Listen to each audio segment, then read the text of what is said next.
On a library table under a cone of yellow archive light, a single page lies open. The paper is old, thick, slightly foxed at the edges. The ink is still sharp. The volume it was lifted from is the first edition of the Encyclopaedia Britannica, printed in Edinburgh in 1771. 3 heavy volumes that promise to collect all human knowledge into one ordered set. And on this particular page, right in the middle of the first volume, there is an entry that does not fit the story most of us were taught. The entry is titled Tartary, not a small note, not a passing mention, a full column dense with geographic description.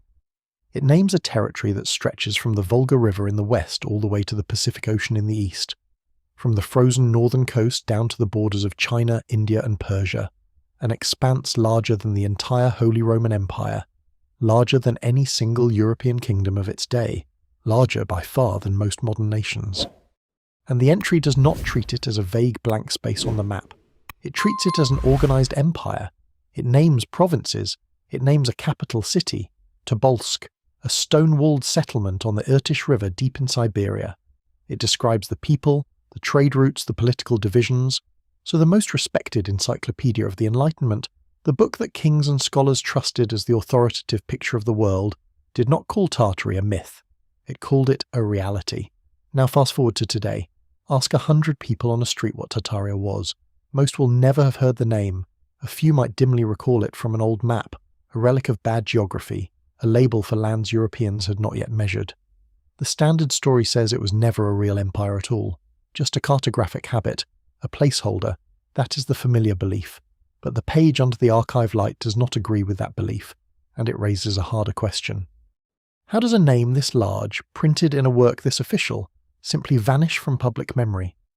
How does an empire that once filled a column in the Britannica become a footnote, a curiosity, a thing people are taught to dismiss? If this mystery pulls you in, like subscribe and tell us where you're watching from, the page is not a curiosity, it is a witness. Something happened between the printing of that first edition and the world we inherited.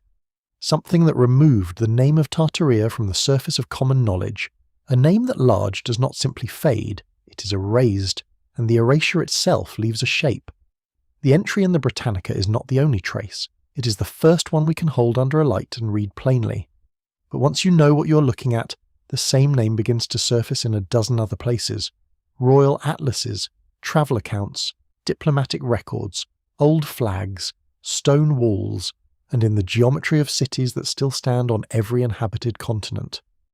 This first trace leads directly to a table covered in old maps, because if the name was printed in an encyclopedia, it was also printed in French, Spanish, Dutch and British royal atlases for more than 2 centuries, and from those maps, the next layer appears, not just a name, but a capital city, a coat of arms, a cartographic body that refuses to stay buried.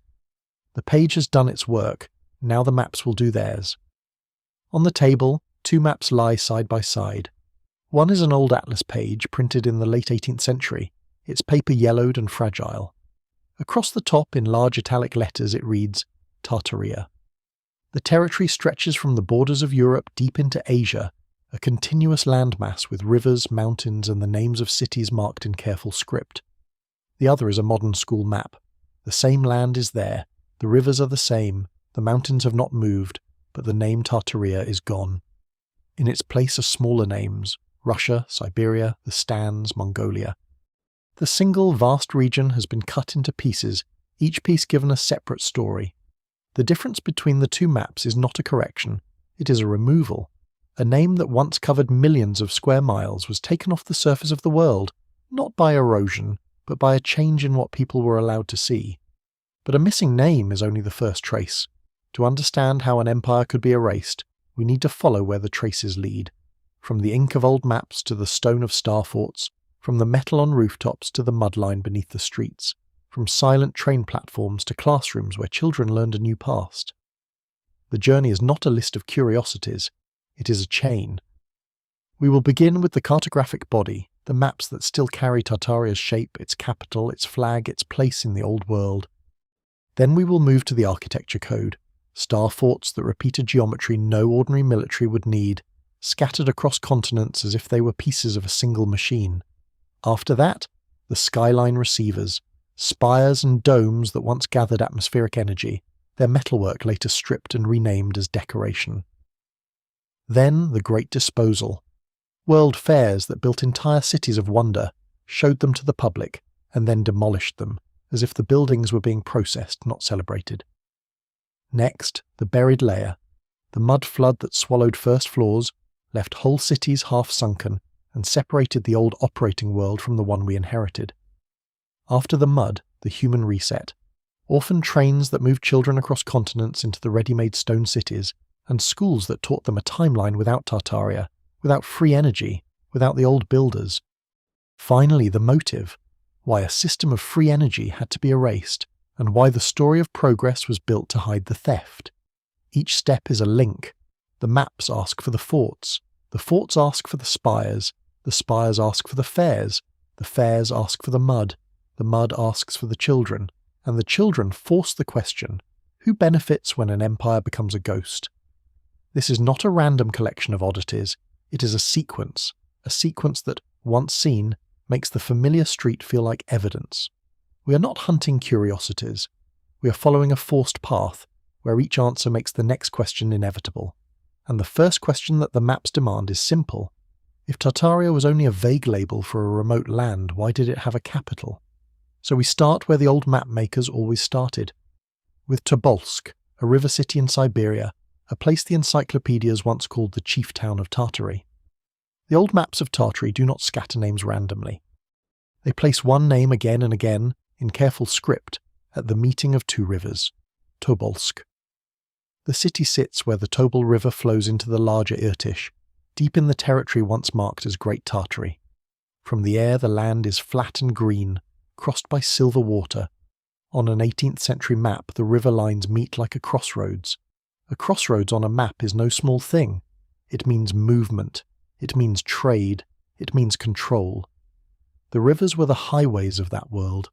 They carried fur and grain, timber and salt, and the written orders that kept a distant authority alive. Placing a capital at a river junction was not a matter of scenery. It was a command position. Every boat that passed could be counted. Every shipment could be taxed. Every message could be intercepted or sent. The 1771 Encyclopaedia Britannica, the same volume that listed Tartary as the largest empire on the globe, pointed directly to Tobolsk as its capital. That was not a casual mention. It was a statement of political geography, printed in a reference work meant to describe the real world. The city itself was built to match that role. On a high bank above the Irtysh stood a stone Kremlin with white walls and towers. Inside those walls were administrative offices, a governor's residence, a cathedral with metal domes, and storehouses for the records of a vast territory. Around the Kremlin spread merchant halls, workshops, and streets laid out with the confidence of a permanent seat of power. Tobolsk was not a frontier outpost thrown together from wood. It was a capital built in stone, designed to project authority across thousands of miles. Maintaining such a place required a constant flow of resources. Stone had to be quarried and transported. Officials had to be paid. Roofs had to be repaired after every Siberian winter. Every year that the Kremlin stood was a year that someone, somewhere, decided it was worth the cost. And yet today, Tobolsk is a quiet provincial town in western Siberia. Its name is known to few outside Russia. No world map marks it as a former imperial centre. The memory of its role has been almost entirely removed from public knowledge. This is where the familiar story begins to feel too small. A capital is not an ornament. It is not a decorative label that mapmakers add for balance. A capital is the place where decisions are made, where taxes are collected, where laws are recorded, and where a population recognizes a central authority. It implies borders, administration, and the ability to enforce a claim over land and people. If Tartaria was only a loose geographic term for unknown Asian lands, why would it have a capital city with a stone Kremlin and a governor? Labels do not need governors. Vague regions do not issue orders. A name that exists only in the imagination of European cartographers does not build a permanent administrative centre on a Siberian riverbank. The presence of Tobolsk forces a simple question. How could a so-called label govern a territory, maintain a stone fort and coordinate the movement of goods and orders across a distance larger than most European kingdoms? The answer is that it could not. What the old maps called Tartary was not a label, it was a functioning polity, with a physical centre that stamped its authority onto the landscape. The name on the archive page now has a body, a real city with real walls, actual rivers, and a history that was systematically buried. The erasure of Tartaria is not only about deleting a word from later atlases, it is about hiding the centre of a state that once stood at the crossroads of the old world. And a state does not only have a capital, it has a flag. The next trace is not a city, it is a piece of coloured cloth and a griffin, a symbol that a mere label would never need. A flag is not a map label, it is a claim. The griffin appears on old heraldic plates printed in ink and copper, holding a sword or a shield. The creature is not a decorative whim, it is the emblem of a state. In the language of heraldry, a flag means sovereignty. It marks the boundary between an administrative note and a living power. A territory that carries a flag is a territory that someone ruled, defended, and named with pride. The Tartarian griffin belonged to exactly that category. It sat alongside the double-headed eagle of the Holy Roman Empire and the Lion of England. It was not a footnote, it was a signature. And yet the modern picture of Tartaria rarely includes this image. Most people are taught that the name was only a loose geographic convenience, a cartographic umbrella for remote lands that nobody governed. A flag makes that explanation difficult to sustain. You do not raise a banner over empty space. You do not stitch a griffin onto cloth for a rumour. The flag was linked to a centre. That centre was Tobolsk. The same city that old maps place as the capital of Tartaria also appears in heraldic records as the seat of the griffin standard. A capital and a flag together form the minimum definition of a political body. Tobolsk was not a trading post. It was a river city with a Kremlin, a stone fortress, and the authority to project a symbol across a vast territory. The griffin told everyone who saw it that this land answered to a single name. The standard story treats Tartaria as a blank zone. But a blank zone does not produce state symbols. It does not generate the organised labour required to carve a crest, print it, and distribute it across administrative regions. Every surviving plate that bears the griffin is a quiet witness to a structure that later vanished from the textbooks. Labels don't have flags. That short sentence carries a heavy consequence. If Tartaria was only a label, the griffin is an impossible object. But the griffin is real. Therefore the label is not the whole story. The name belonged to something that understood itself as a realm, a power, a recognised member of the old political world. This changes what the erasure means. Removing a map name is one thing. Removing a state identity is something else. The griffin forces us to ask not only who wiped the name away, but why a functioning polity had to be turned into a rumour. The symbol does not stand alone. It reappears in other forms, on other documents, always tied to the same territory. The next layer of evidence is not a flag. It is the repeated testimony of royal maps. If the griffin was an accident, why did the cartographers of France, Spain, the Netherlands, and Britain all agree that Tartaria was real? A French map from 1753, a Spanish map from 1770, a Dutch map from 1780, a British map from 1810. They were not made by friends. France and Spain competed for influence. The Netherlands and Britain competed for trade. Their mapmakers rarely agreed on borders, on access to rivers, or on the names of distant coasts. But they agreed on this. Every one of them printed the same word across the same enormous stretch of land. Tartary. Grande Tartary. Tartaria. The label covered most of northern Asia and reached deep into the interior. It was not a footnote. It was not a question mark. It was a settled entry on the official cartographic record of the time. These were not speculative sketches drawn by a lone explorer. They were state maps, commissioned by royal academies and admiralties, printed for navigation, taxation, and diplomacy. A nation did not put a name on such a map by accident.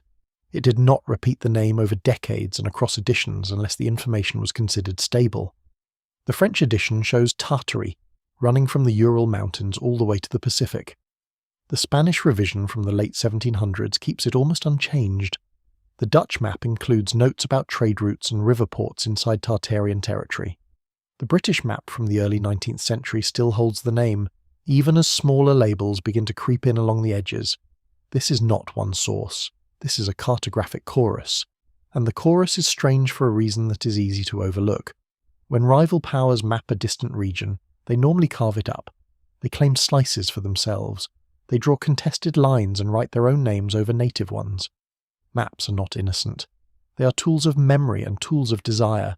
Yet here, for more than 100 years, no European power tried to erase Tartaria and replace it with a colonial claim.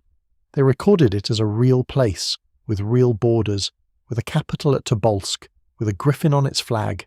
They treated it as a recognized entity, not as empty land waiting for a new owner. Something was there, something they respected enough to name but not to seize. The repetition becomes a drumbeat. 1753 Tartary, 1770 Tartaria, 1780 Tartaria, 1810. Still there, still enormous, still treated as a fact. If this were an error, it would have been corrected. If it were a myth, it would have faded. But it held. Across languages, across empires, across the decades when maps were redrawn after every war, Tartaria remained. The paper record does not prove that the Old World Empire was unified in the way a modern state is unified. But it does prove that the outside world believed it existed, recorded its existence, and did not challenge it. And then the record changes. The same nations that once printed Tartaria begin to print something else. The name breaks apart. It becomes Siberia, Central Asia, Russian Empire, a dozen smaller labels that sound modern and manageable. The old maps are not burned, they are simply replaced, edition by edition, until a student in a 20th century classroom sees a world where Tartaria was never there. The cartographic memory was not lost by accident. It was overwritten. If you hold the old atlas beside the new one, the land itself has not moved. The mountains have not shifted. The rivers follow the same beds. Only the name has been cut out. That is a paper erasure. But paper erasure is powerful because paper is what people trust. A map is not just a picture. It is an argument about what deserves to be remembered.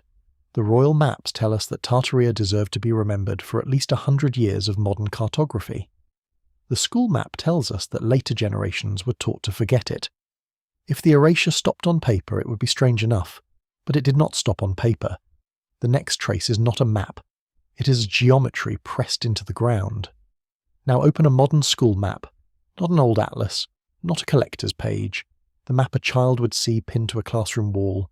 Siberia, Central Asia, the Russian Far East, a dozen names stitched across the same landmass. Every one of them familiar, administrative, safe, and one name completely gone. Tartaria. The land did not change, the memory did. The same rivers that once ran through Great Tartary on a French royal map now run through territories called Kazakhstan, Uzbekistan, Mongolia. The same mountain chains that bordered Tartaria on a Dutch atlas now border provinces and republics with no memory of the old frame. The space is identical. The label has been surgically removed and replaced by smaller, easier pieces. This is not cartographic evolution. It is cartographic fragmentation. A territory large enough to be printed as a single entity across multiple European map traditions did not simply fade into obsolete geography. It was divided, renamed, reassigned. The old centre, Tobolsk, became a provincial Russian town. The old name became a curiosity for antiquarians, and the new map told a story of scattered peoples and empty steppes where a unified imperial space had once been drawn. The process was not random. Open an encyclopedia from the late 19th century and you may still find a short entry for Tartary, often marked as ___quote _0__ or __quote_1__. The word is already being pushed into the past.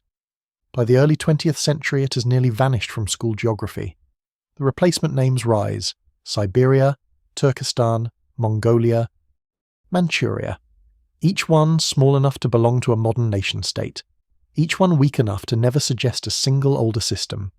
The erasure works by breaking the memory into shards so small that no one shard can carry the weight of the original. Why would a map name need to be erased? Labels do not threaten armies. Paper does not hold territory, but paper holds memory. And if a new political order wanted to rewrite the deep history of the Eurasian landmass, the first step was to remove the name that suggested a continuous organized civilization before the modern nations arrived. The name Tartaria did not just describe a place. It carried the implication of a functioning empire with a capital, a flag, a cartographic identity that stretched across the work of multiple royal mapmakers. That implication was dangerous. It had to be dismantled, so the name was removed. The territory was carved into smaller units. Each new unit was given a history that started fresh, disconnected from the old imperial centre. The Kremlin at Tobolsk became a Russian frontier outpost. The griffin flag became an obscure heraldic footnote, and children in classrooms from London to Moscow learned a map where Tartaria had never existed. The land did not change. The memory was taught to forget. This is the pattern that will repeat. The name was not lost, it was removed. And removal leaves a different kind of trace than natural decay. It leaves edges. The old maps still exist. The old books still carry the name. The physical world still carries the architecture. The paper memory is strong, but paper is fragile. What about stone? What about cities and fortresses and geometric plans that cannot be erased by a cartographer's pen? If the name was removed from maps, what built form did the old world leave on the ground? The next trace is not a map. It is a star fort, an old encyclopedia page, a river city called Tobolsk, a flag bearing a griffin. Separately, each looks like a small curiosity. Together, they become something else. A page in a reference book is supposed to list what is known, not what is imaginary. The first edition of the Encyclopaedia Britannica, printed in 1771, gives Tartary a full entry with clear borders, rivers, provinces, and a capital. That capital was Tobolsk, a real city built where the Irtysh and Tobol rivers meet. The Kremlin still stands today, its white walls and towers rising above the water, a physical centre for a name that modern schooling treats as a loose geographic label. And the griffin flag, preserved in old heraldic plates, assigns a symbol of state identity to the same territory. A flag is not given to a rumour. A flag is carried into a room and recognised. None of these three objects is obscure. They sit in archives, in stone, in printed ink. What makes them disappear is not a missing source. It is the way each was separated from the others. The encyclopedia entry is treated as a curiosity from a time when mapmakers filled empty space with guesses. Tobolsk is remembered as a Russian outpost, as if its older role never existed. The griffin flag is filed under decorative heraldry, disconnected from any living state. Each piece, on its own, can be explained away. But when they are placed side by side, the explanation becomes thinner.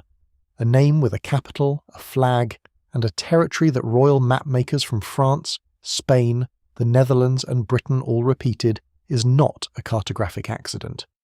Rival powers do not agree on the borders of a fantasy. They record what they need to negotiate, trade with or avoid. The consistency of Tartary across these maps suggests a functioning polity, something large enough to be marked by strangers who had no reason to invent it. That is not a phantom. That is a state. And states do not simply fade, they are renamed, divided, absorbed or erased. The map replacement that came later, turning Tartary into a patchwork of smaller regions with new labels, did not change the land. It changed the memory.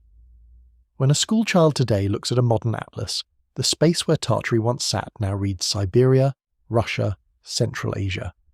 The same rivers, the same mountains, the same distances, only the name is gone, and with the name, the story of what those rivers and mountains once served. The pattern is now visible. Tartaria possessed the marks of a real power, a recorded name, an administrative centre, a heraldic symbol, and repeated recognition across competing cartographic traditions. Its removal from public memory did not happen by accident. It was a piece-by-piece operation. The page was left but isolated. The city was kept but demoted. The flag was archived but orphaned. The maps were replaced so that the name could no longer be read in one glance. This is not the forgetting of an unimportant corner of the world. It is the first step in a larger sequence, the step that makes every later erasure possible, because a thing without a name is harder to defend. If the paper memory was strong enough to survive this, what did the stone memory preserve? The next trace is not a map. It is a star-shaped geometry cut into the earth, repeated across continents, and too precise to be only what the official story claims. The ground itself remembers the body that the name once covered. From above, the shape is unmistakable, a star drawn into the earth with a precision that feels almost mechanical. Sharp bastions push outward at regular angles. Water surrounds the whole form, still and dark, as if the moat was never meant to be crossed quickly, but to hold something in place. The standard explanation is simple. These are star forts, military defences built to absorb cannon fire. The angled walls deflect shot. The wide ditches stop attackers. That story is not foolish. Fortifications have always followed the logic of war. But from high enough to see the whole plan, the military story begins to feel incomplete. A field commander needs cover, angles of fire, and high ground. That alone does not explain why the same star-shaped geometry repeats across Europe, Russia, North America, and Asia with a consistency that goes far beyond battlefield adaptation. It does not explain why some forts were built in places that never saw a siege, and it does not explain why the builders invested so much labour into achieving a symmetry that, from the ground, no soldier could fully see. The cost alone should make us pause. A single star fort could require moving thousands of tons of earth, cutting precise stone, and managing water flow through underground channels. Every day spent on those angles was a day not spent on housing, food, or ordinary defence. Something made that geometry worth the price. Look closer at the plan. The bastions are not random. They radiate from a centre, often aligned with cardinal directions. The moats are not simple trenches. They connect to rivers, canals, or buried water systems that run beneath the walls. The whole structure seems less like a reaction to cannon fire, and more like a deliberate pattern laid onto the landscape, and the pattern repeats. From the Netherlands to the American coast, from Siberian rivers to the Caribbean, star forts appear with shared proportions, the same angles, the same relationship to water, the same radial order. If these were only responses to local military threats, why does the geometry travel so cleanly across oceans and centuries? Why does it look like a single design language rather than a collection of improvised defences? The standard story works for some forts. It does not easily hold the whole class. So the ground itself starts to look like a message. What if the star shape was not primarily about stopping armies? What if the water was not only a barrier but part of a larger function? What if the global repetition points to a connected system? Not a scattered list of military outposts? The idea is not that every fort had the same purpose on the surface. It is that beneath the visible history, there may be a deeper layer where geometry and water serve something we no longer name. From the air, the star becomes more than a fort. It becomes a node, a point in a network that once stretched across continents, built with a care that war alone does not demand. The viewer begins to doubt the military-only story. The precision suggests another purpose. The star fort transforms from a relic of defence into a code that has not yet been fully read. The question of its true function deepens with every repeated angle and every silent moat. But the aerial view can only hint. To understand what the builders were doing, we need to step closer. We need to look at a measured plan, where the angles are written in numbers and the water channels are drawn with the same precision the builders used. The next trace is not another fort. It is the paper record of one, a measured star fort plan, where every bastion and every moat becomes a clue. The plan does not lie. Spread out on a table, the drawing shows crisp lines, measured angles, and distances marked in careful script. It is not a sketch, it is a blueprint. The star shape sits at the centre, each bastion angled with a precision that would make a modern surveyor pause. Around the edges, the draftsman labelled water channels, moats, and underground conduits with the same steady hand. This was not a guess. This was a design. To cut a single angle to the required tolerance demanded skilled surveyors who understood geometry, sighting instruments, and the movement of earth. Every degree of error would ripple outward, weakening the shape. The labour behind these lines was immense. Digging the moats alone could move tens of thousands of tons of soil. Shaping the ramparts to match the plan required constant checking against the original drawing, and these plans repeat. From the Netherlands to Japan, from Canada to Russia, the same geometry appears, the same star, the same water. The standard explanation calls these forts a response to cannon fire. The angled bastions, we're told, deflected shots and gave defenders clear lines of fire. That part is not wrong. The shape does have defensive value. But the standard explanation rarely looks closely at what the draftsman actually drew. The water channels do not simply surround the fort, they run into it, under it, and out again in a controlled flow. The angles do not only face outward toward an enemy, they create a radial symmetry that feels more like a circuit diagram than a simple wall. Some researchers have looked at these plans and asked a different question. What if the star shape and the water were not separate systems? What if they were two parts of one mechanism? The idea sounds strange at first, but water moving through shaped Earth can generate small electric fields. Telluric currents, the natural electricity that flows through the ground, can be concentrated by certain geometries. A star shape, with its many points, could act as an antenna or a grounding network. The moats, filled with moving water, could complete a circuit. The fort begins to look less like a military outpost and more like a component of a machine. The viewer who sees the plan with fresh eyes may feel the official story become thinner. The geometry is too careful, the water too integrated, the repetition too global for a simple defensive purpose. A wall against cannonballs does not need precise angles to within a degree. It does not need underground channels that connect to distant rivers, and it does not need to be repeated almost identically on 5 continents. So the plan raises a harder question. If the builders were not only preparing for war, what were they designing for? The lines on the paper hint at something larger than a single fort.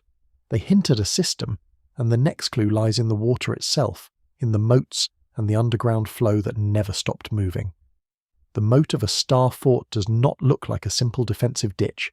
It looks like a mirror, cut with precision into the shape of a giant star.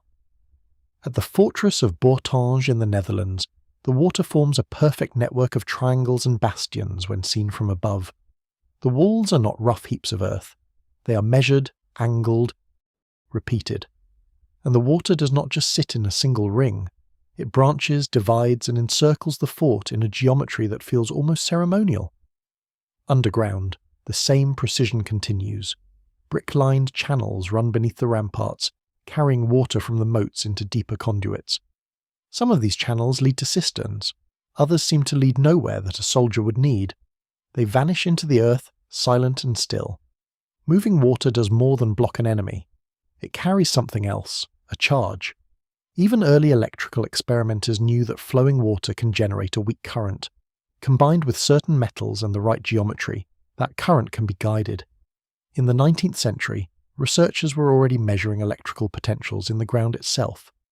They called them telluric currents, natural electricity moving through the earth, following water tables, mineral veins, and geological lines.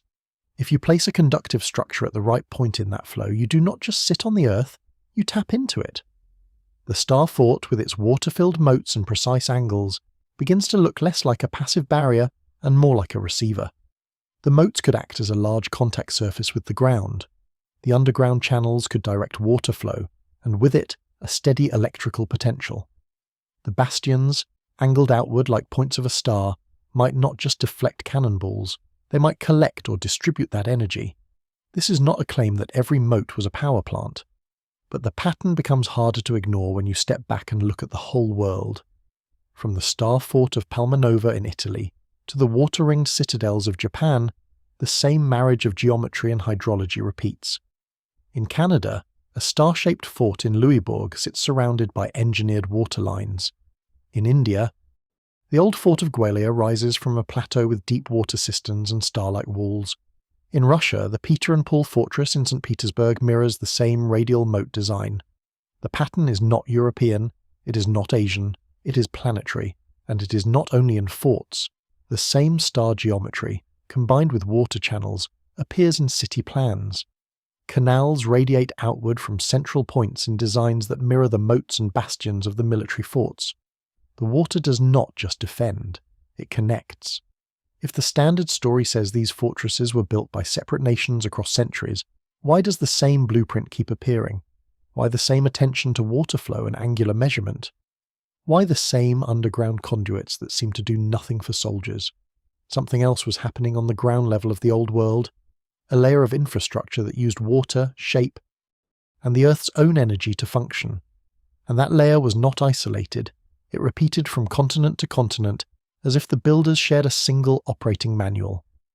This turns the star fort from a curiosity of military history into something else, a node, a point in a larger network, a component whose true purpose was buried under the simpler label of defense. If this interpretation is even partly correct, then the ground beneath the old world was not just land. It was a grid, a designed surface where water and geometry worked together to move energy, not just to stop armies.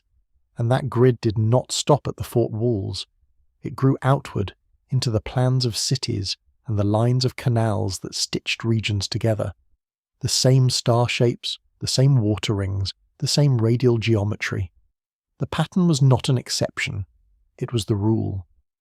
If the ground carried a grid of this kind, then the next question is unavoidable. What was the skyline collecting? From above, a star fort looks like a perfect geometric stamp pressed into the earth. The points are precise, the angles repeat, the moats wrap around in mirrored curves. A single fort like Bourtange in the Netherlands, seen from the air, could almost be a decorative symbol, but the same shape appears again and again, not as an exception, but as a rule. Palmanova in Italy is a 9-pointed star, its streets radiating from a central plaza like the spokes of a wheel. In Canada, the fortress of Louisbourg was rebuilt as a star-shaped bastion on a rocky coast. Farther east, the massive fort at Gwalior in India rises in a layered geometry that matches the same visual language. The form crossed oceans, and it did not stay inside fortress walls. Entire cities were planned with the same radial logic.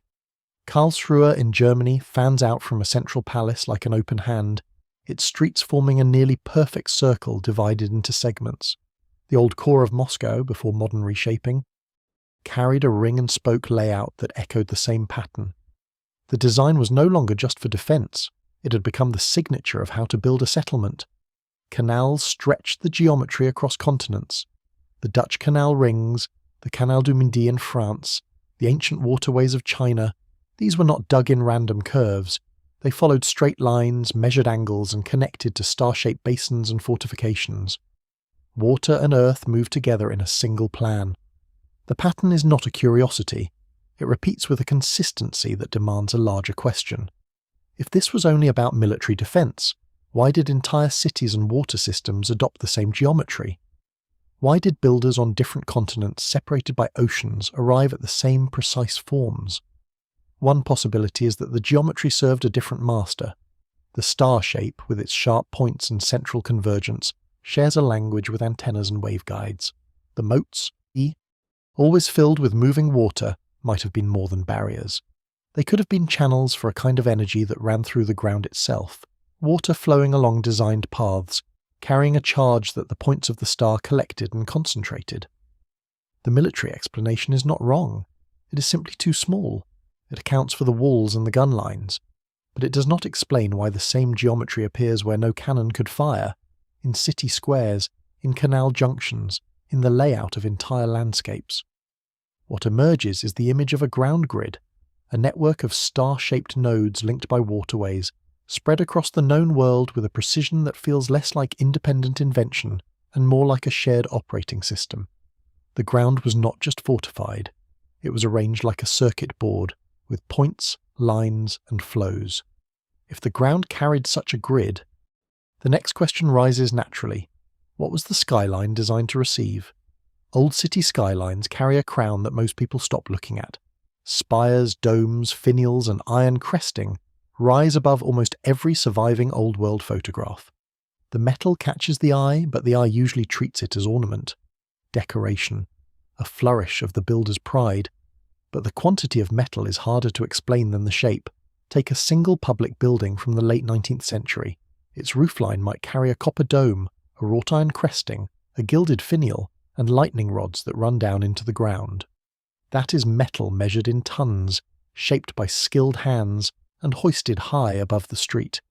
For a church, a city hall, a train station, the pattern repeats. The investment is enormous. An ornament does not usually demand that much material or that much height. A lightning rod gives the first clue. It is a simple piece of metal placed at the highest point, connected to the earth. Its job is not to look beautiful. Its job is to collect charge from the sky and carry it safely into the ground before the building burns. That is not decoration. That is a functional receiver tuned to the atmosphere. Atmospheric electricity is not a fringe idea. The air around the planet carries an electric field. Thunderstorms charge it violently. But even on a clear day, a vertical conductor can draw a measurable current. A tall, well-placed spire is exactly that kind of conductor. If you add a large metal surface, like a copper dome or a roof covered in sheet metal, the collecting area grows. If you then connect that mass to a ground path, you have a circuit. Not a lightning rod for a single strike, but a continuous contact with the sky's charge. Now step back from one building and look at a whole city, row after row of metal-crowned structures, many of them taller than anything we build today without a steel frame. The ground beneath them was already laid out in a precise geometry of star forts, canals, and radial streets. That network, as we saw, looks designed to move energy through the Earth. But a ground grid without a receiver is half a system. The other half has to reach upward. The skyline becomes a different object when you read it this way. Every spire becomes a needle in the atmosphere. Every copper dome becomes a collector plate. Every iron cresting becomes part of a distributed receiver layer. The builders did not just decorate their roofs, they covered them in conductive metal and raised them as high as the technology allowed. The cost was not cosmetic, it was functional. Later inventors would rediscover the principle these structures may have been built to exploit. The same tall conductors, the same connection to the ground, the same dream of drawing usable power from the air. The names attached to that work are still remembered, but the older skyline that already embodied it was quietly renamed as ornament. The spires were left standing, but their purpose was stripped, and once a machine is called decoration, nobody asks what it was designed to do. In a laboratory in Colorado Springs, at the end of the 19th century, a man stood surrounded by coils and crackling arcs of lightning. His name was Nikola Tesla. He was chasing a simple but enormous idea, sending power through the air without wires, like a radio signal that could light a bulb miles away. No cables, no fuel, no monthly bill. Just energy drawn from the natural charge of the earth and sky. Tesla built a tower on Long Island called Wardenclyffe. It had a metal dome on top and a shaft that plunged deep into the ground. From a distance it looked less like a laboratory and more like a church, or a power station for the sky. The shape was not accidental. Tesla believed that the Earth itself carried electrical currents, and that the upper atmosphere held a constant charge. If you could tap the difference between them, you could draw power directly from the planet. That idea did not die with Tesla. It was older than him. Look again at the old spires and domes. They were built centuries before anyone had coined the word electricity. Yet they repeat the same forms. Tall metal points reaching upward, copper sheeting on domes, iron finials catching the sky. They are placed on cathedrals and government halls and even ordinary houses. To the modern eye, they are decoration. But to someone who understood atmospheric electricity, they look like receivers. The spires were already standing when Tesla was a child. He did not invent their shape. He only gave a scientific name to a principle that the old world may have already engineered into its cities. A metal point in an electric field concentrates the charge. A dome acts as a capacitor. A copper roof can carry current. These are not mystical claims, they are basic physics. The standard story says Tesla was a genius who dreamt of free energy but failed. His funding was pulled, his tower was demolished. The dream of wireless power was replaced by the metered grid we know today. But what if Tesla was not inventing from scratch, but rediscovering a lost technology? What if the old skyline was not just beautiful but functional, and he was the first person in the modern era to recognize what those shapes were meant to do? Tesla's work does not prove that the old world had free energy, but it makes the idea harder to dismiss. A recognized inventor, whose patents shaped the modern electrical grid, spent his life chasing the same atmospheric power that the old architecture seems designed to receive. That echo does not close the case, but it moves the question from fantasy to something more tangible. If the skyline could receive power, what did that power look like at street level? Imagine a street at dusk. Not a modern street, but one from the late 19th century. The lamps are not gas. They glow with a steady white light that casts no flickering shadow. An electric tram glides past, its overhead wire humming with a quiet current. The year is not 1910, it is 1880, or earlier. The tram passes beneath buildings with high windows, ornate stonework, and spires that still hold their metal crowns. This is the old world city, and it is already powered. In Budapest, electric trams began running in 1887. In Berlin, The first electric streetcar appeared in 1881. The brush arc lamp system lit Cleveland's public square in 1879. In Godalming, England, the streets glowed with electric light in 1881. These dates come from the standard record, but the record does not explain the speed of the spread.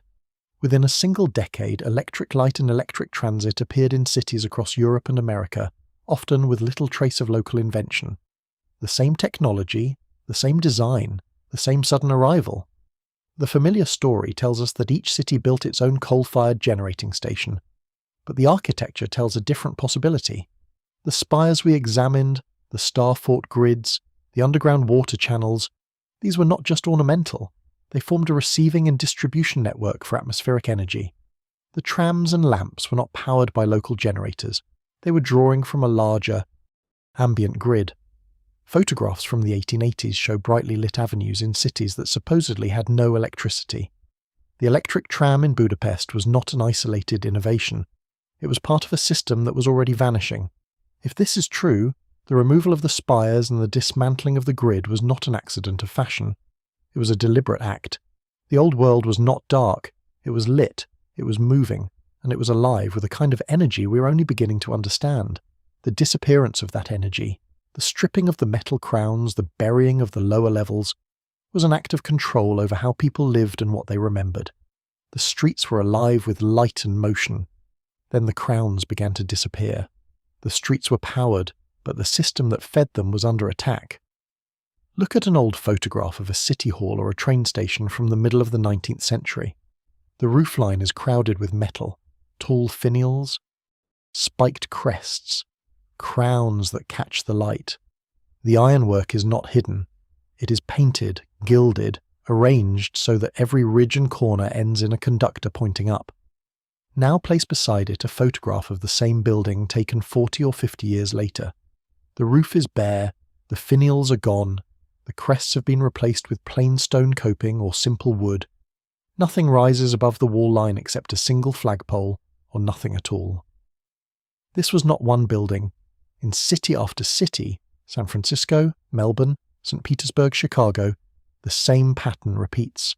A dense metal skyline in the early photographs, a stripped, simplified roof in the later ones.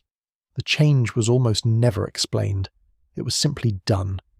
The cost of this removal was not only visual, it was human. When the metal came down, something else disappeared with it.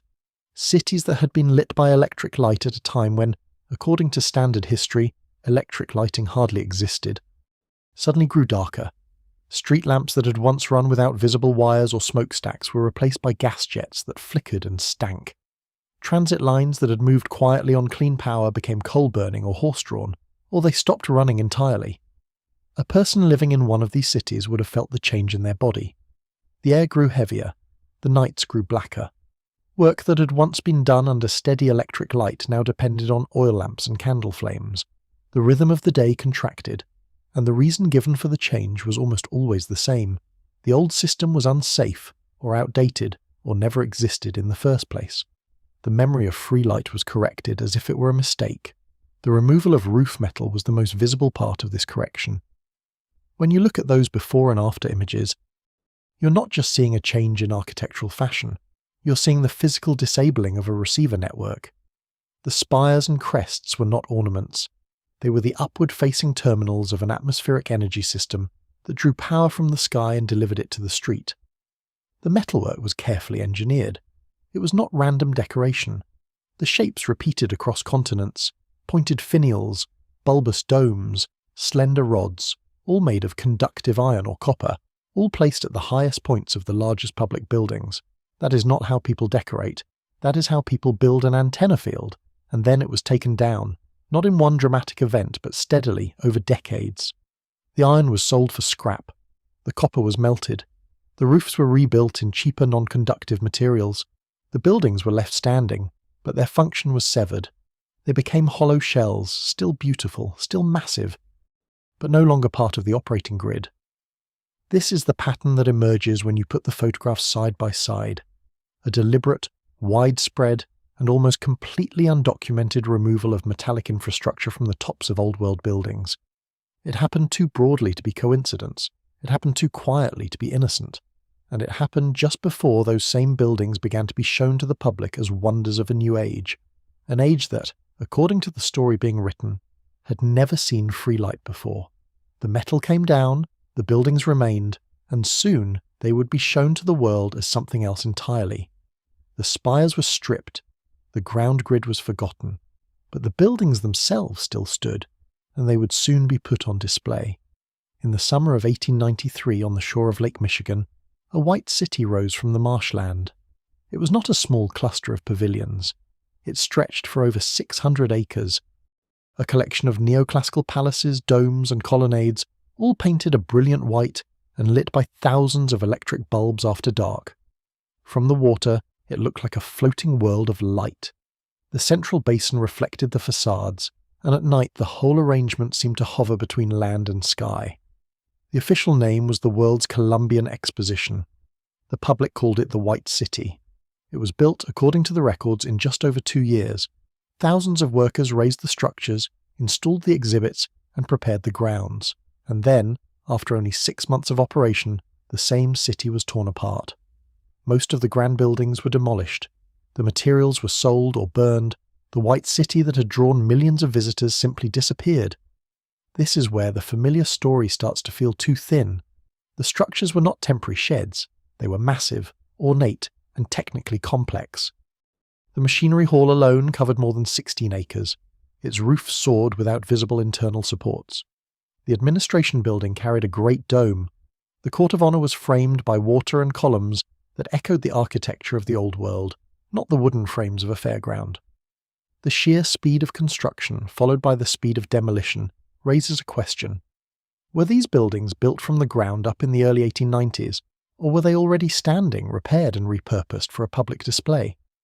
Many who have studied the photographs of the World Fairs note something strange. The structures look older than the dates on the official programs. They appear in photographs as if they had been there for decades, fully formed, and then they were cleaned and painted white.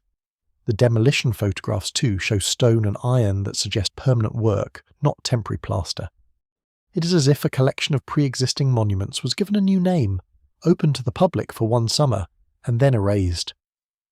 When seen through the lens of the Tartarian reset, the White City becomes more than an exhibition. It becomes an inventory, a public showing of the architectural inheritance before it was removed. The fair allowed thousands of people to walk through these palaces, to photograph them, to write about them, and then to accept their disappearance as part of a planned event. The temporary label made the destruction normal. A wonder was presented as a novelty, and then it was gone, leaving no official requirement to preserve what had stood there before. So the White City did not just celebrate progress, it served as a controlled disposal. The buildings that looked like they belonged to a much older world were put on display, credited to the architects of the fair, and then systematically taken apart. The public watched and did not question. After all, it was only a fair. But the scale of what was removed suggests something else. The White City was a display of what was about to be erased from history itself. The White City glowed for a season, then vanished. Photographs survived to show what was lost. The White City is gone, but the photograph remains. In the archives of the World's Columbian Exposition, a single image from 1893 holds the whole contradiction in one frame. The photograph looks across a long reflecting pool. On the far side stands the administration building, its central dome rising above a forest of columns, statues, and perfect white cornices. To the right stretches the machinery hall, a palace longer than any medieval cathedral. To the left, the other great halls repeat the same rhythm: classical facades, measured geometry, more ornament than any temporary fair should ever need. The water catches the reflection so cleanly that the city seems to float. Crowds fill the edges of the image. Men in dark coats and hats, women in long dresses, children held up to see. They look small against the buildings, and that is part of the message the photograph carries. These structures were not built for a few hundred visitors. They were built to swallow thousands and still feel grand. The scale does not whisper temporary. It speaks the language of permanent empire. The architectural language itself is what makes the photograph so strange. The fair's designers called it the White City, a neoclassical dream. But the forms are not original.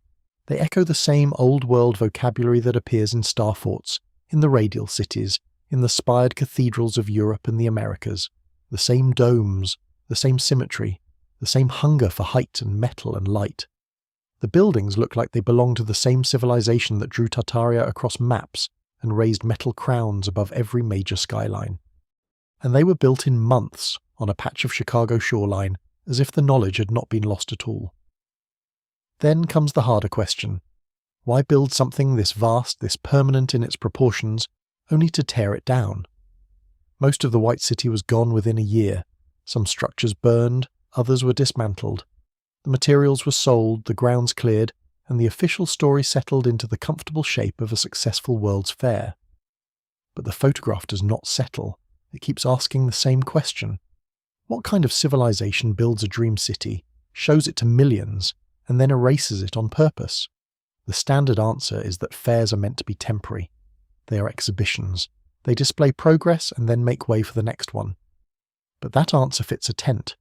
It does not fit a city of plaster and staff that looked like stone, a city wired for electric light, a city whose buildings rivaled the permanent capitals of the world.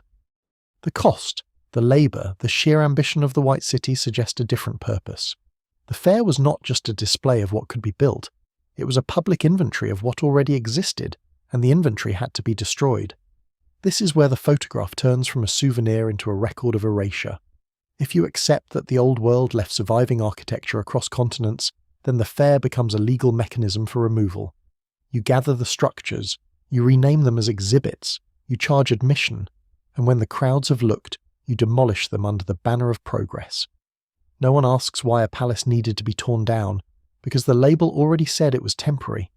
The label itself was the permission to erase without memory. The photograph witnesses something else too. It captures the moment when the old architecture was still visible, still functional, still capable of holding light and people and purpose. The crowds in the image do not look confused. They look at home. They walk through the White City as if they recognize its proportions, as if the columns and the domes belong to a world they already know. That familiarity is the deepest trace. It suggests that the fair was not introducing a new architecture. It was saying goodbye to an old one dressed in white for the funeral. The demolition that followed was not just practical, it was ritual. The buildings were not simply dismantled, they were removed from the record. The official reports celebrate the speed and efficiency of the cleanup. The land was returned to parkland. The photographs became souvenirs, harmless memories of a summer long ago. But the pattern does not end with Chicago. The same sequence appeared in other cities, on other continents, under the same temporary label. The fair was not an isolated event, it was a circuit. Chicago was not the only city to host such a display. The pattern repeated across the Atlantic. The Chicago Fair was one. Then came Paris in 1900 and St. Louis in 1904. In Paris, the Exposition Universelle covered over 200 acres along the Seine. The Grand Palais and Petit Palais rose with iron and glass, their classical stone facades hiding a skeleton of modern engineering. A moving sidewalk carried visitors above the crowd, past pavilions from every continent. But the centerpiece was the Palace of Electricity. At night, it blazed with thousands of incandescent bulbs powered by its own generator. Its central spire, topped with a glowing orb, stood like a memory of the metal-crowned cathedrals we examined earlier. Here, in a temporary fair, electricity was celebrated as a wonder, as if the world was being reintroduced to something it had once known. And then, like Chicago, the buildings came down. The moving sidewalk was dismantled, the pavilions were carted away. Only the Grand Palais and a few others were spared, but the majority of the fair city was erased within months. Then came St. Louis in 1904. The Louisiana Purchase Exposition built an even larger dream. A grand festival hall overlooked cascading waterfalls that flowed into a lagoon. Palaces of fine art, mines, and metallurgy lined the waterways, their white facades reflected in the water. A wireless telegraph tower rose above the fairgrounds, sending messages across the Atlantic without wires, a technology that Nikola Tesla had pursued. The layout itself, with radial avenues and water channels, echoed the star-fort geometry we traced across continents. At night, the fair became a sea of electric light. Visitors from around the world walked through streets that felt like a city of the future, or perhaps a city of the past. And then, after the crowds left, The demolition crews returned. The festival hall was torn down. The wireless tower was dismantled. The lagoons were filled. Within a year, the site was returned to parkland as if the city had never existed. After Chicago, after Paris, after St. Louis, the pattern no longer looks like coincidence. Each fair presented a city of impossible beauty, built with astonishing speed and filled with technology that seemed to remember something older. Each fair drew millions to witness its grandeur, and each fair ended with the same ritual. The structures were demolished, the materials sold or discarded, and the land cleared. The official explanation is that these were temporary exhibitions built to impress and then removed. But the architecture tells a different story. The neoclassical facades, the domes, the ornate metalwork, they mirror the permanent buildings found in older cities. The electric displays, the wireless towers, the water geometry, they echo the energy grid we have been following. It is as if the fairs were a public inventory of the old world's achievements, displayed one last time before being legally dismantled. The human cost of this erasure is staggering. Thousands of workers built these cities in months. Thousands more tore them down. The labour was immense, but the result was silence. No permanent record of who built the original structures that inspired these copies remained. The fairs allowed the new order to claim credit for wonders that had already existed. It begins to look less like accident and more like a procedure repeated across nations and years. Display the old world's architecture, let the public witness its splendour, then remove it before it asks too many questions. Because if the original buildings stood, they would be proof of a civilization that did not fit the new story of linear progress. 3 fairs, 3 demolitions. The pattern is too clear to be coincidence. It suggests a procedure. Now bring those 3 images together. The old map with a name that once covered half a continent. The stripped spire, a metal crown reduced to a bare skeleton. The fair palace, a city of white stone that stood for a few months and then vanished. They look like separate curiosities, a cartographic oddity, an architectural detail, a spectacle, but set them side by side and they stop looking separate. They start looking like steps. The map records the name. The name was not a casual label. As we have seen, it carried a capital, a flag, and a repeated presence across royal atlases. Then the name was removed. New maps appeared with different borders, different words. The old territory was fragmented into smaller regions, each given a new identity. The name Tartaria was no longer needed. Rename. But a name can be erased while the built world still stands. And that built world carried a function. The spires and domes were not decoration. They were metal-rich crowns connected to the sky, part of a system that drew energy from the atmosphere. That system had to stop working before the buildings could be safely ignored. So the metal was stripped, the copper was taken, the connecting rods were cut. The buildings remained, but their purpose was removed. They became ornaments, disable. Some of those buildings were too large, too visible, too obviously old to simply stand with a new name. They had to disappear. And so they were gathered into a single public event, a world fair, a temporary city of plaster and staff built on a scale that made every visitor gasp. The architecture was shown to millions, celebrated for a season, and then demolished. The White City of Chicago, the palaces of Paris and St. Louis, they were not built from nothing. They were displayed and then removed, taking the last physical memory of the old order with them. Remove. These are not 3 separate mysteries, they are a sequence.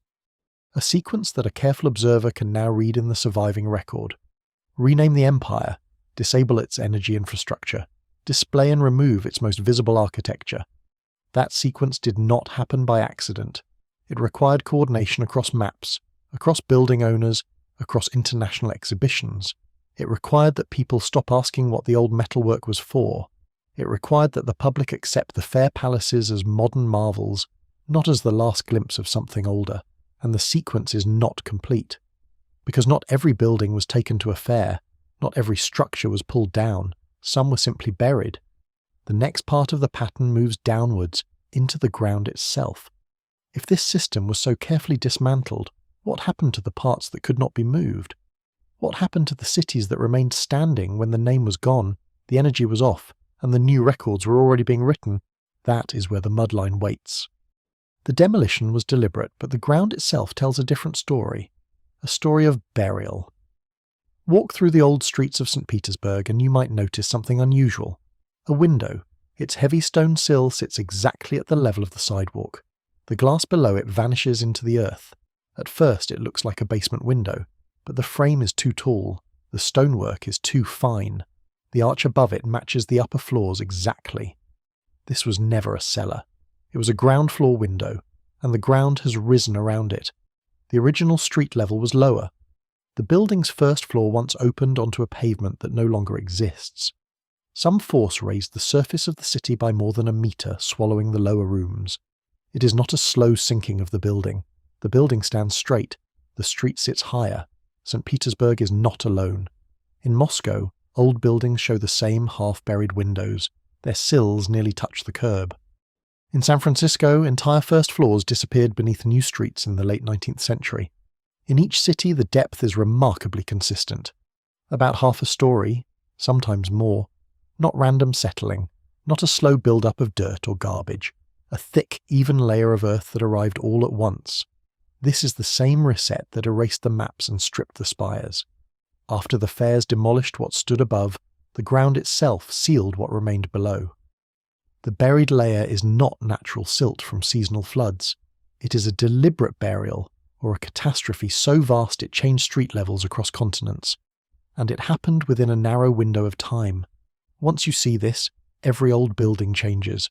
The lower floor is not a basement, it is a lost room, a sealed compartment that once held light and life.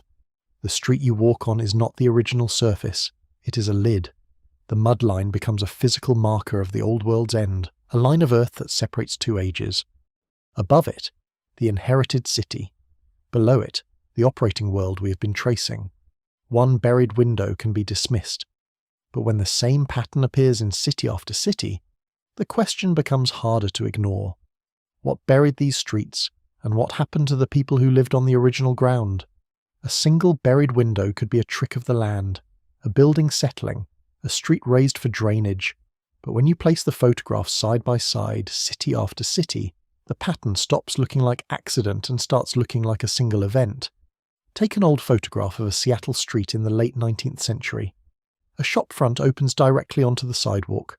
The door is at ground level. The windows are at eye height. People walk in and out without stepping down. Now look at that same building today. The door is gone. The windows have become basement glass, half sunk into the concrete, their sills resting at ankle level. The entire lower story has been swallowed by the street. Move to San Francisco, to London, to Montreal. The same thing appears, a consistent depth. A floor that was once the ground floor, now buried under 6 to 10 feet of fill, of mud, of something that covered the old operating layer and never went away. Imagine a city where the street level rose overnight, not by inches, but by the full height of a grown person. The steps you climbed to enter a building now lead down into a hole. The light that once came through the front windows now comes through narrow slots near the pavement. The life that happened at street level, the conversations, the trade, the daily movement, was suddenly sealed beneath a new surface. That is not a slow geological process. That is a reset. Old photographs collected in what has become known as the Buried Window Archive show the same depth pattern from city to city. In Seattle, the old storefronts of Pioneer Square sit one story below the modern sidewalk. In San Francisco, the remains of the old waterfront are buried deep under the financial district. In London, the lower windows of Victorian buildings along the Thames are half covered by a later street level. The archive does not show 100 different local accidents. It shows one repeating signature stamped across the built world. Earlier, we followed the name as it was erased from maps. We watched the spires lose their metal and the fair palaces disappear into demolition. Each of those acts was a deliberate removal, a piece of the old world taken apart by human hands. But this burial is different. This is not a selective dismantling. It is a blanket. A layer that covered the lower floors of already existing buildings, as if someone poured a new ground plane across the old one, leaving the upper stories untouched and the lower ones inaccessible.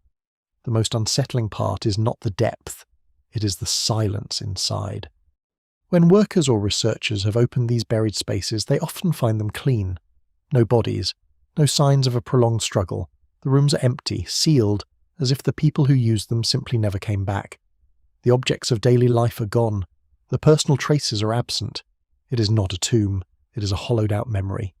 The burial becomes a global scar, not just a geological curiosity, but a marker of something that happened to the population itself. The ground did not slowly swallow a living city. It covered a city that was already still. And that stillness points to a sudden, large-scale loss of human life. A disappearance that left the building standing but empty, ready for new hands, new names, new stories. Where did the original inhabitants go? The sealed lower room becomes a silent witness to the sudden absence. The windows across many cities show the same buried depth. They are the first sign that the street did not always sit where it sits now. But a window is only a surface. To understand what was truly lost, you have to step through it, into the space it once served. Not into a basement, not into a cellar, into a room that was originally at the level of the sidewalk. A room where life stopped in the middle of an ordinary morning. In cities around the world during the 19th and early 20th centuries, construction workers and engineers sometimes broke through old walls and found something unexpected. A room sealed by packed mud, with furniture still in place. A kitchen with a table set for a meal. A parlour with a book open on a chair. A child's bedroom with a tiny shoe lying on the floor. The mud had filled every corner, rising to the ceiling in some places, preserving these scenes like insects in amber. Imagine standing in such a room. The air is heavy, still. The light comes only from a lantern. You see a wooden table, its legs sunk into the hardened earth. A cup rests on its side, half buried.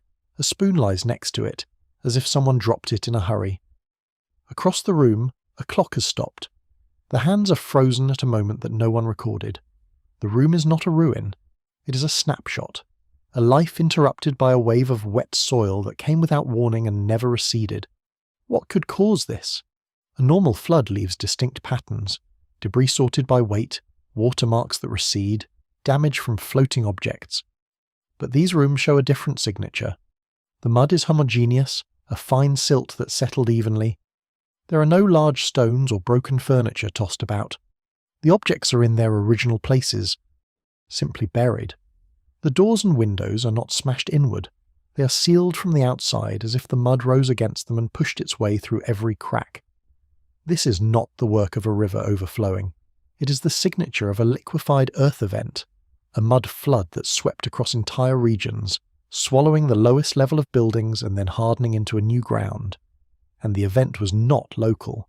Sealed rooms of this kind have been found in Moscow, in Paris, in Boston, in Melbourne, in cities across continents. They share the same depth, often between 2 and 4 meters below the modern street, and the same layer of compacted mud, sometimes mixed with a strange, sterile soil that does not match the natural geology of the area. The standard explanation calls this cultural layer, or gradual accumulation of debris over centuries. But these rooms tell a different story. A gradual process does not seal a meal on a table.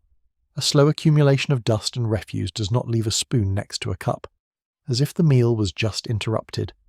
A city that slowly rises over its own rubble does not preserve a child's toy in pristine condition underneath 4 meters of uniform mud.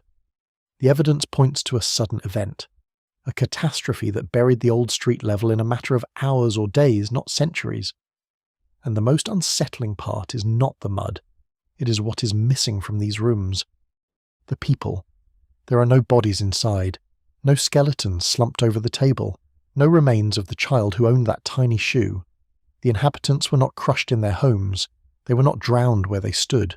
There are no mass graves of people trapped in these sealed spaces. They simply vanished. The mud filled the rooms they left behind, as if the catastrophe waited for them to leave, or as if they were removed before the earth swallowed the city. The catastrophe, then, was not just geological. It was a human erasure. A population disappeared, and the city was buried immediately after, as if the mud was not an accident but a deliberate act of sealing. The old world's inhabitants were gone. Their streets, their buildings, their plates, their toys, all remained, entombed in the new ground level, waiting. The sealed room is not just a curiosity.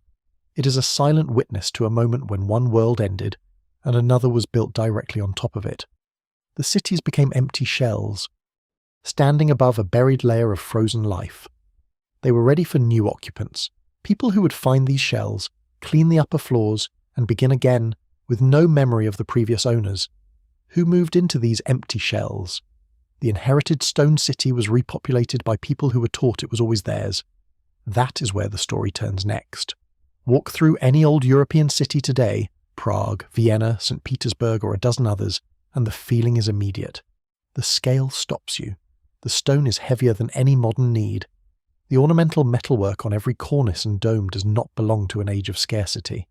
The streets radiate from central squares with a geometry that feels planned from above, not grown organically across centuries. The familiar story tells us that these cities are monuments to human progress. Generations of medieval craftsmen, Renaissance architects, and industrial labourers slowly built them upward from muddy villages. That story is reassuring.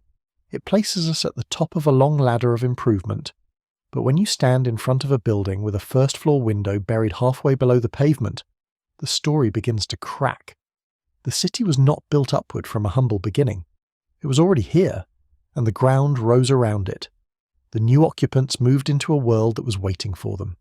They walked through streets laid out by someone else, drank from fountains whose water still flowed through ancient channels, and sheltered under roofs crowned with metal ornaments whose purpose they no longer remembered. They repaired the buildings when they crumbled, adapted the ground floors into basements, and filled the grand halls with new furniture. But they did not build this world, they inherited it. In many old city centres, the earliest records of the current population begin only a few centuries ago. Yet the architecture under their feet is far older and far more advanced than anything the written records claim they could produce. Water systems, sewage canals, massive stone foundations, all appear fully formed, as if the city was already centuries old when the first official documents were written.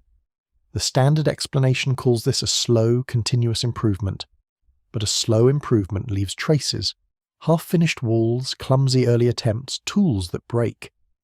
In these cities, the earliest layers are already perfect.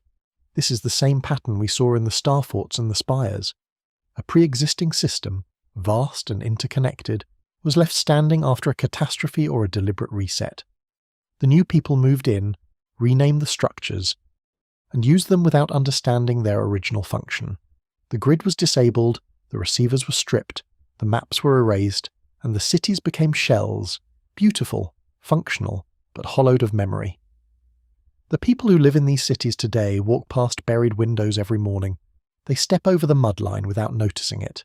They admire the ironwork on old rooftops as decoration, never asking why so much metal was needed simply to ornament a building. The architecture does not scream its secret. It waits quietly, like a machine with its wires cut, while the new owners hang laundry from the pipes. What makes this more than a story of natural disaster and recovery is the silence. If a flood had simply buried the lower floors, the survivors would have remembered. They would have written about the lost world beneath the mud. They would have named the builders, but no record of the original architects survives in the official histories of these cities. The names of the old builders are gone, replaced by a story of gradual progress that begins with the very people who moved into the ready-made rooms. This silence is not an accident. It is the final piece of the reset. The name Tartaria was removed from maps, the energy grid was disabled, the fair palaces were demolished, and the cities were repopulated by people who were taught that they themselves had built them, slowly and painfully out of nothing. If the cities were inherited, then the people who now live in them are not the descendants of the builders. They are the descendants of a resettlement. And that raises a question that brings the entire pattern down to the human scale. Who were these new people? Where did they come from? And how were they placed into the empty cities of the old world? The answer lies not in the stones, but in the children. In the next trace, we move from the buried window to the train platform. The platform was cold that morning, not just the weather. Cold in the way a child feels when they are waiting for a train they did not choose and heading to a place they have never seen. A few dozen children stood together. Some held small cloth bundles, a few had a piece of bread or a worn coat. Most were silent. They were not going on a family trip, they were being moved, and they were not the first. Between the mid-19th and early 20th centuries, an estimated 250,000 children were transported by rail across North America. This is known as the orphan train movement. The official story says it was a charity operation. Children from crowded eastern cities were sent to rural families in the Midwest and West for a better life. And on the surface, that is not false. Many of these children were orphans. Many were living in poverty. The trains did offer a chance at food, shelter, and work. But the timing and the scale ask a harder question. These trains began running in the 1850s, precisely when the great stone cities of the Old World were being reclaimed and repopulated. The mud flood layer had buried first floors and sealed lower rooms. The original inhabitants had vanished, and into those empty shells a new population began to move. First the adults, then, in a coordinated wave, the children. Imagine a small boy stepping off a train in a town he does not know. He looks up at buildings made of heavy stone, with arched windows and ironwork far beyond anything he saw in the crowded tenements of New York. But the lower windows are buried halfway in the ground. The front doors are up a short flight of stairs because the street level rose long before. He does not know this history. No one has told him. He only knows that this is now his home. He will sleep in a room that was built by hands he will never learn about. He will eat at a table that belonged to a family whose name has been erased. And he will grow up believing that this is simply how things have always been. This was not random charity. It was a systematic resettlement. The Children's Aid Society, which organised many of these trains, kept detailed records. Children were placed in homes where labour was needed, where a family had no children of their own, or where a farm required extra hands. In many cases, the children were not adopted in the modern sense. They were indentured, they worked for their keep. And they were scattered across a continent, far from any memory of their original roots. The emotional cost is hard to measure. Brothers and sisters were often separated. Names were sometimes changed. The child who arrived as Johann might become John within a year. The girl called Maria might become Mary. A new identity was handed out along with a new bed. And with that new identity came a new story. The story of progress, of a young nation building itself from scratch, of wilderness turned into civilization by hard work and determination. The children were taught this story in one-room schoolhouses built inside the old stone towns. They learned that the great buildings around them were built by their own forefathers in a recent age of manual labour and simple tools. They were never told that those buildings might have been standing long before their ancestors arrived. This is the turn. The orphan trains were not only about saving children, they were about filling the vacuum.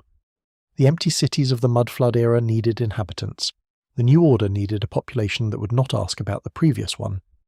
And what better inhabitant than a child who arrives with no memory of the past, grateful for a roof, and ready to learn whatever history he is given? The orphan train becomes the vehicle of memory reset.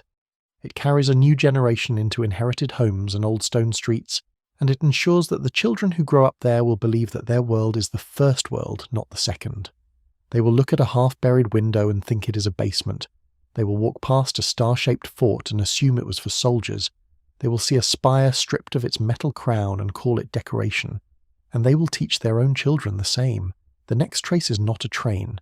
It is a placement record, a ledger with names and ages and destinations. It shows the scale of the operation, and it leads to the schools where the new memory was manufactured. The placement record is a single sheet of paper, yellowed now, with handwritten lines that assign a child to a new family. A name, an age, a destination. There is no column for the child's old life, no space for the city they came from, or the language they spoke before the train. The form is designed to record the future, not the past. Imagine the child standing on the platform we left behind. The train has stopped. A stranger reads the name from the paper, and the child steps forward. The life that was interrupted by the mud, by the loss of parents, by the collapse of an old world, now receives a new address. The record does not ask about the buried lower floor, the sealed room, the spire that once hummed above the rooftops. It asks only where the child is going and what work they will learn. The Children's Aid Society, which organised the orphan train movement, kept these records by the thousand. The archives hold placement forms from the late 19th and early 20th centuries, showing children sent from eastern cities into the towns and farmlands of the inherited Old World. The scale is not small. By some estimates, over 200,000 children were relocated through this system. They filled the empty houses, the stone buildings that had outlasted the catastrophe, the cities that had been swallowed and then reoccupied. But placement was only the first step. The second step was education, and the stone school stands as its physical anchor. These schools were often built from the same heavy masonry as the star forts and the old civic buildings. Thick walls, tall windows, a solid presence in the centre of a town. Inside, the children learned to read, to calculate, and to memorize a timeline of history that began with primitive man and climbed upward through ancient Greece, Rome, the Dark Ages, the Renaissance, and into the modern era. The timeline did not include Tartaria. It did not mention the geometric grid that once connected continents, or the spires that drew energy from the sky, or the mud line that buried the first floor of the world. The stone school was not merely a place of learning. It was a machine for manufacturing a new memory. The children who arrived from the orphan trains brought with them fragments of the old world, perhaps a half-remembered story from a lost parent, a glimpse of a metal-crowned building, a feeling that the streets did not match the official explanation. But inside the classroom, those fragments were replaced. The new history filled the empty spaces. The old world was reclassified as myth, as primitive, as nothing worth remembering. This is where the reset becomes deliberate. A placement record moves a body from one location to another. A textbook moves a mind from one reality to another. The two operations work together. The orphan train filled the inherited stone cities with new inhabitants. The stone school filled those inhabitants with a story that made the inheritance invisible. The child who once lived in a world of atmospheric receivers and buried first floors learned instead about the triumph of industrial progress, about the slow climb from darkness into electric light, and about a distant, vague region called Tartary that was never an empire, never a civilization, only a label on an old map. The placement record and the stone school taken together are not separate social programs. They are evidence of a memory program. The old world was not lost by accident. It was removed from the map, disabled in the architecture, demolished at the fairs, buried by the mud, and then erased from the children who would inherit it all. The final layer of the reset was not stone or steel. It was childhood. Now step through the heavy door of the stone school, into the hallway where the children's voices echo, and into the classroom where the new history is taught. The desks are arranged in rows, the blackboard is clean, and the teacher is about to begin the lesson. The placement records led to the stone school. Now we enter the classroom where the new history was taught. The room still carries the bones of the old world, high ceilings, tall windows that once opened onto a street level now buried outside. But inside, the walls are covered with a different story. A large printed timeline runs above the blackboard, beginning with stick figures in caves and ending with a steam engine and an electric light. Children sit at wooden desks reciting dates. The teacher moves a pointer across the chart and the room murmurs in unison: ancient Egypt, Greece, Rome, the Dark Ages, the Renaissance, the Industrial Revolution, the Modern Age. Not once does the word Tartaria appear. The lesson is not a lie about specific facts. It is a story about direction. The children learn that human history moves upward, from simple to complex, from primitive to advanced. Every building they see, every spire and stone wall, is explained as the work of earlier peoples who are slowly climbing toward us. The immense stone cathedrals, the star-shaped fortifications, the grand municipal halls, all are presented as the products of manual labour, religious devotion, or military necessity. The possibility that a sophisticated energy network once connected them is not just missing. It is invisible inside the story itself. The textbooks reinforce this. Maps now show a patchwork of nations, each with a clear border and a modern name. The old cartographic body of Tartaria has been cut into pieces and relabelled. The griffin flag is gone. History lessons attribute every ancient monument to known empires, or to nameless builders who left no records. The children are taught that the spires and domes were purely ornamental, that the metal crowns were artistic flourishes, that the star forts were built to stop cannonballs. The world fairs are remembered as celebrations of progress, not as disposal events. The buried windows outside are never mentioned. The mud line is just the ground. This curriculum did not appear by accident. It is the final mechanism of the reset. The buildings could be stripped of their metal, the maps could be redrawn, the orphan trains could deliver new occupants. But if a child grew up asking the wrong questions, the whole operation could unravel. The classroom was the place where that risk was eliminated. Here, A child who might have noticed the strange geometry of the local fort was taught to call it a defensive shape.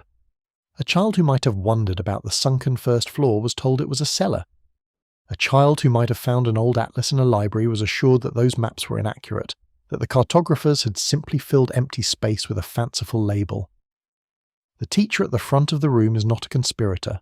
She's likely a product of the same system, passing on what she herself was taught. The linear progress story is comfortable. It gives every generation a sense of arrival. It makes the inherited city feel like an achievement of gradual human effort rather than a remnant of a lost operating system. And it trains the eye to look at an old spire and see decoration, not a receiver. To look at a buried window and see a basement, not a buried ground floor. To look at the word Tartaria on an old page and see a myth, not a memory. The classroom completes the memory reset. A child sitting at one of those wooden desks, learning that history is a ladder, will grow up to walk streets built before the reset and see nothing unusual. The name has been erased from the maps, the energy grid disabled, the monuments demolished or buried, the cities reoccupied, and now the mind itself is shaped to see the result as normal. The theft is not only physical, it is perceptual. The old world has been made unthinkable. But why go to such lengths? Why did the new order need to control not just the architecture and the energy, but the very memory of a civilization? Why did they need a generation that would look at a spire and see only a steeple, that would pay a power bill without imagining a world where the sky itself provided the current? The motive begins to clarify when you place a power bill beside an old spire and ask who benefits when free energy is forgotten. Imagine a modern power bill, a sheet of paper or a screen that arrives every month with a number, the cost of light, heat, and movement. Now place that bill beside an old photograph of a city skyline, spires and domes capped with metal before the crowns were stripped away. The contrast is not just aesthetic, it is economic. You are paying for what was once freely available. The old world drew energy from the atmosphere itself. The spires were not silent ornaments, they were receivers, collecting the ambient charge that exists between the earth and the sky. The star-shaped geometry on the ground moved water and maintained potential. Together, the ground grid and the skyline formed a circuit, one that required no fuel, no combustion, and no monthly meter reading. Free energy is a phrase that sounds utopian, but here it simply describes a system that does not run through a billable point. And that is exactly the problem. A civilization that powers itself from the air is a civilization that cannot be switched off from a central office. It cannot be metered, rationed, or taxed at the point of use. It breaks the scarcity model that every later power structure depended on. So when the old maps were redrawn and the name Tartaria was quietly removed, the erasure was not only about hiding a former empire, it was about dismantling a competing economic reality. A world where energy was free made the emerging industrial order look unnecessary and unprofitable. The new system could not coexist with the old one because the old one did not need to charge anyone. Control over energy meant control over society. If people could power their homes without a bill, their streets without a fuel depot, their transit without a fare tied to a utility, then the new authorities had no leverage. The reset, therefore, had to be physical. The grid was disabled. The spires were stripped of their metal crowns, their function rebranded as mere decoration. The star forts were left as puzzling earthworks, their moats filled or dried, their precise angles explained away as military fashion. The grand structures that survived were put on display at world fairs and then demolished, legally, publicly, with applause. But disabling the machinery was not enough. As long as people remembered that the machinery had worked, the threat remained. So the same forces that removed the receivers and buried the lower floors also had to remove the memory. The orphan trains, the new stone schools, the classrooms inside inherited buildings, these were not separate social programs. They were the second phase of the same operation. A generation of children was moved into the empty cities and taught a timeline that began with primitive labour and climbed slowly toward modern progress. The old world was not in that timeline. Its free energy was replaced by a story of gradual invention, each step requiring a patent, a corporation, a bill. The motive was not abstract. It was the reason a map name became a forgotten footnote, why a functioning skyline became a collection of antique curiosities, why a buried first floor became a basement in the official record. The old world had to be erased because its operating system made the new one look like a downgrade, one that people would not willingly accept if they remembered the alternative. The reset was never an accident of lost knowledge. It was the removal of a competing system, and the final layer of that removal was a story of progress that made the theft invisible. The question of why an empire was erased has an answer that reaches into the ground and the sky: control over energy. But every erasure needs a second layer, a story that makes the first layer impossible to see. Imagine a simple school timeline, the kind that hangs in a classroom. On the left, stone tools and primitive huts. Then bronze, iron, the classical world, the Dark Ages, the Renaissance, the Industrial Revolution, the Modern Age. A straight line of progress from simple to complex, from primitive to advanced. Now lay that timeline over images of the old world. Over a star fort, its precise geometry glowing from above. Over a cathedral spire, its metal crown catching the light. Over a fair palace, its colonnades and domes rising above a temporary city. The timeline tells you these things belong somewhere in the middle. Star forts are Renaissance military engineering. Spires are medieval religious decoration. Fair palaces are Victorian industrial exhibition halls. The timeline frames them as products of their moment, built by people with simple tools and manual labour, climbing the ladder toward modernity. But the objects themselves tell a different story. A star fort is not just a defensive shape. Its angles repeat across continents with a precision that would challenge modern surveyors. Its water channels and underground flow suggest a function far beyond stopping cannonballs. Yet the timeline reduces this global network to a footnote in military history. A spire covered in metal is not just a religious symbol. The sheer weight of copper and iron, the careful geometry of the crowns, the way these metal forms appeared on countless buildings in the old world. The timeline calls it ornament, as if whole cities decided to waste immense resources on decoration. The possibility that these were receivers, that they formed a layer of a working energy system, never enters the timeline. A fair palace is not just a temporary pavilion. The White City of Chicago, the pavilions of Paris and St. Louis, the timeline says they were built in months by modern industry. But the photographs show structures of impossible speed and scale, often with foundations that appear older than the fair itself. The timeline frames them as exhibitions, not as the public inventory and disposal of a previous civilization. This is the mental cage. The story of a linear progress is not a neutral description of history. It functions as a filter. It trains the eye to see a star fort and think old military, not energy node. To see a spire and think church, not atmospheric receiver. To see a fair palace and think temporary entertainment, not legal removal of Tartarian architecture. The cage is not made of bars.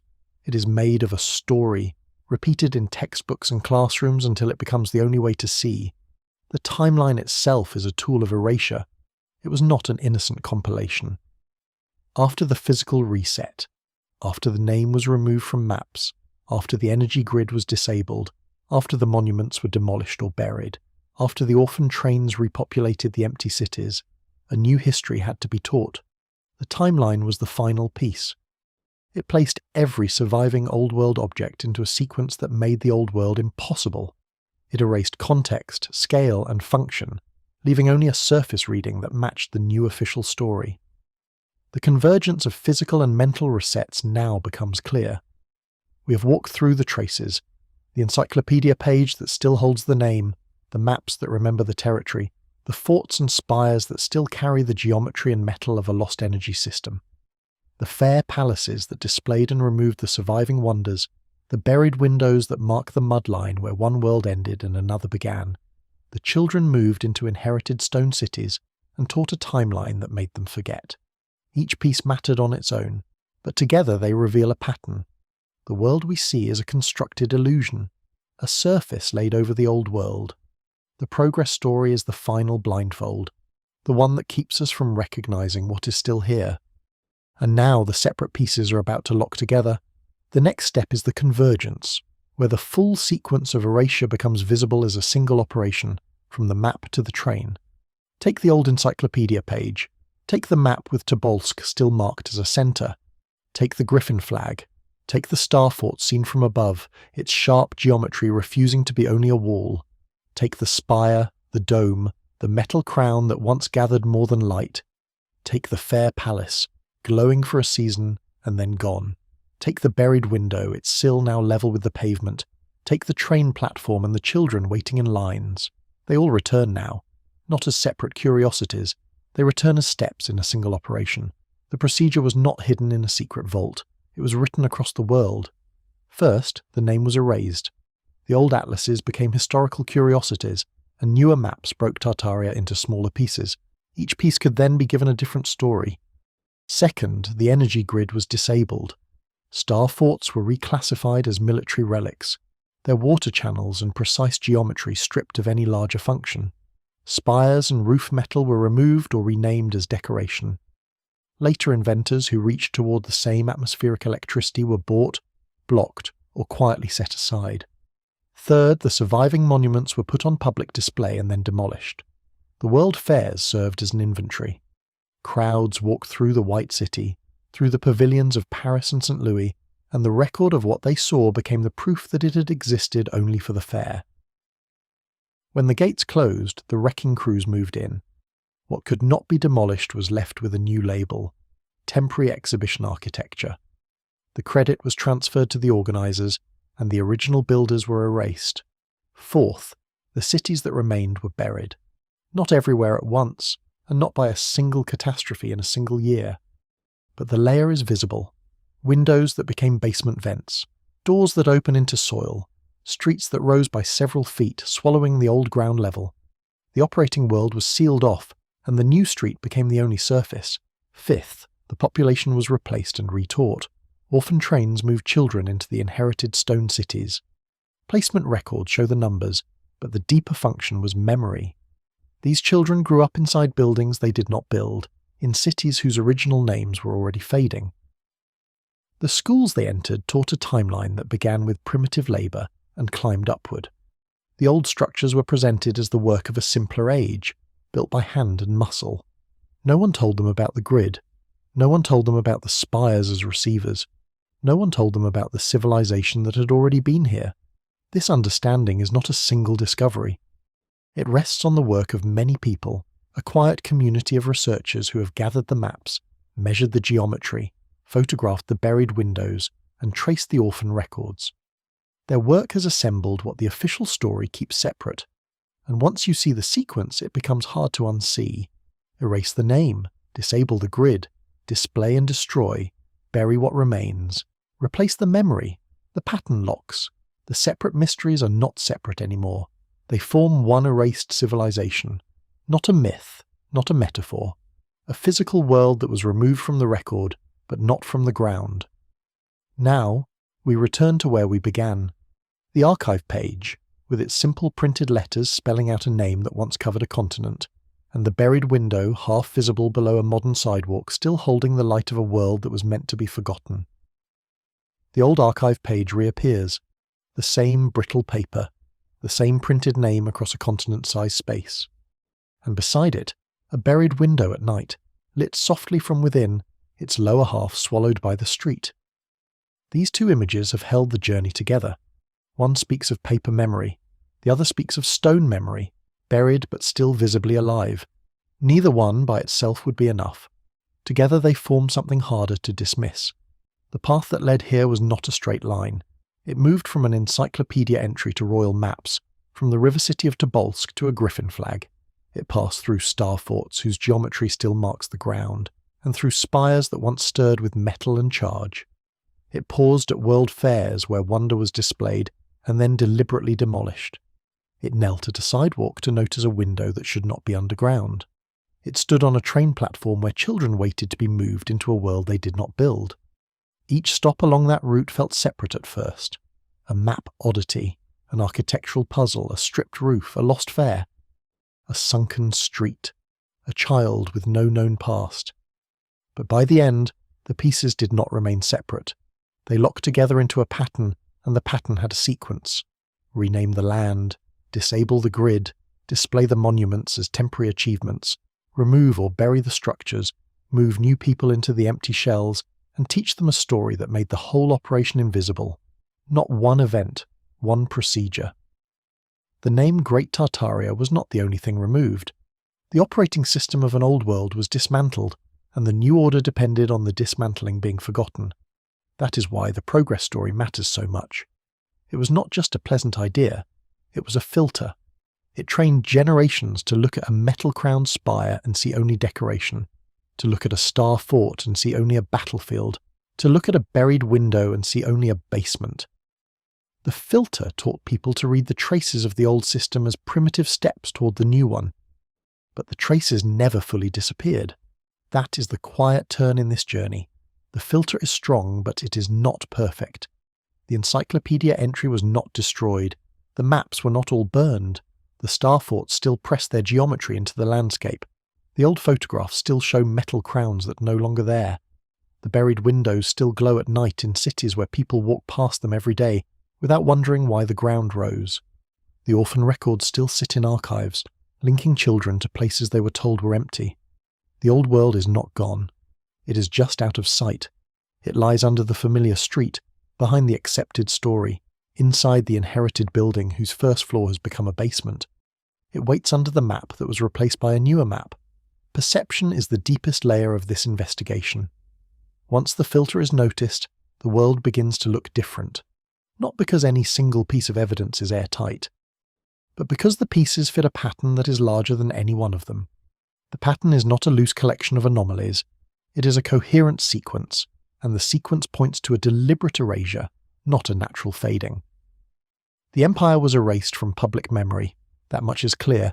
Its name was removed, its energy infrastructure was disabled, its built wonders were taken apart or buried, and its population was replaced and retaught. But the physical world still carries the signature. The stone remembers, the map remembers, the child, now grown, may not remember, but the record does. What remains is not a solved case, it is a shifted perception. The familiar city now carries a hidden layer. The old building on the corner is not just old, it is a survivor. The sunken window is not a mistake, it is a scar. The progress story is not a neutral timeline. It is a story told from the side of the ones who did the burying. And so the journey ends not with a bang, but with a calm, lingering question. What else is hidden in plain sight? What other names were sanded off the map? What other technologies were renamed as ornaments? What other children were taught that the world they inherited was empty before them? The archive page closes. The buried window stays lit, half above the ground and half below. The street is quiet. The old world is still there, just beneath the surface, waiting for someone to notice.